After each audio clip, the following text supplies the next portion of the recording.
तैयारी स्टार्ट। हरियाणा के फरीदाबाद में 12वीं में पढ़ने वाले 19 वर्षीय छात्र को गो तस्करी के शक में स्वयंभू गोरक्षकों द्वारा गोली से उड़ा देने की घटना ने एक बार फिर से उस पुरानी बहस को छेड़ दिया है कि आखिर इन गोरक्षकों को सजा देने का अधिकार किसने दे रखा है। इस घटना के बाद गिरफ्तार किए गए 5 आरोपियों के बयानों से पता चलता है कि उन्हें अपने किए का कोई पछतावा नहीं है। हालांकि वे इस बात से जरूर आहत हैं कि किसी की गलत सूचना के कारण एक छात्र की जान चली गई।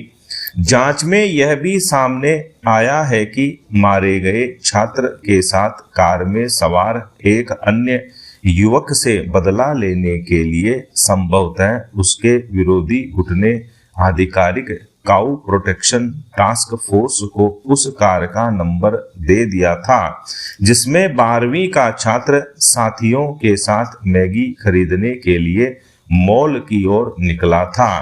काऊ प्रोटेक्शन टास्क फोर्स हरियाणा गौ सेवा आयोग के तहत काम करती है, जिसका उद्देश्य राज्य में पशु तस्करों का पता लगाना और उनके खिलाफ विधि पूर्वक कार्रवाई करना है। छात्र की हत्या में शामिल अनिल कौशिक इसी काऊ प्रोटेक्शन टास्क फोर्स से जुड़ा हुआ है और उसका गुट दिल्ली गुड़गांव हाईवे व आसपास के इलाकों में पशु तस्करी पर नजर रखता था। ये कड़ियां जोड़ने के बाद समझना मुश्किल नहीं कि स्वयंभू गो रक्षकों को कहां से ताकत मिल रही है। प्रधानमंत्री नरेंद्र मोदी के खुले मंच से यह कहने के बावजूद कि गो रक्षा के नाम पर लिंचिंग करने वाले लोग असामाजिक और अपराधी हैं, ऐसे समाज कंटक फल फूल रहे हैं और शासन प्रशासन में जुड़े इनके गर्भनाल को काटे और बगैर ऐसी घटनाओं पर अंकुश संभव नहीं है। समाज में स्वयंभू रक्षकों का हत्या या लिंचिंग को अंजाम देना कोई नई बात नहीं है। 2016-17 में ऐसी घटनाओं में काफी तेजी आई थी। हरियाणा, राजस्थान, उत्तर प्रदेश, बिहार और झारखंड सबसे ज्यादा प्रभावित हुए थे। कभी सांप्रदायिकता के नाम पर, कभी बच्चा चोरी तो कभी डायन बोलकर सड़क पर इंसाफ करने वालों की जमात पहले भी सक्रिय रही है। आखिर किसी को भी दोषी मानकर तुरंत न्याय करने को कोई भी सभ्य समाज कैसे बर्दाश्त कर सकता है।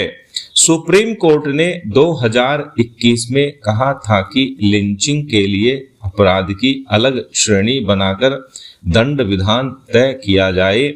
2018 में भी शीर्ष अदालत ने कहा था कि अपराध रोकने के नाम पर समाज के किसी भी समूह की ऐसी हरकतों को न्यायोचित नहीं ठहराया जा सकता।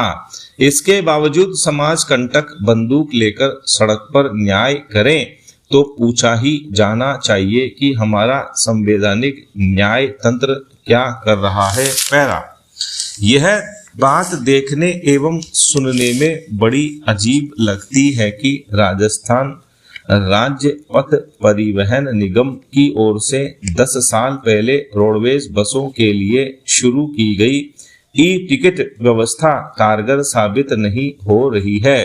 तकनीक के इस्तेमाल के हश्र का अंदाजा इसी बात से लगाया जा सकता है कि निजी बसों में ऑनलाइन टिकट बुक करने का आंकड़ा 80% तक पहुंच गया है, जबकि रोडवेज में ई टिकट का ग्राफ अब भी 12% पर ही हाँफ रहा है। यानी सूचना क्रांति एवं तकनीक के साथ कदम ताल करने में रोडवेज प्रबंधन पिछड़ गया है। बात सिर्फ तकनीक की ही नहीं है, समय व सुविधाओं के मामले में भी रोडवेज बसें निजी बसों का मुकाबला नहीं कर पा रही हैं। ज्यादा किराया वसूलने के बावजूद रोडवेज बसें हर दृष्टिकोण से पिछड़ती ही जा रही हैं। दरअसल रोडवेज बसों की दशा व दिशा सुधारने के लिए अक्सर बातें तो बड़ी बड़ी की जाती हैं, लेकिन धरातल पर उनका क्रियान्वयन वैसा नहीं होता है। सरकारों की नीतियां भी रोडवेज की दुर्दशा के लिए कम जिम्मेदार नहीं है। अनधिकृत रूटों पर निजी बसें बेखौफ दौड़ रही हैं। रोडवेज बस अड्डों के समानांतर निजी बसें संचालित हो रही हैं।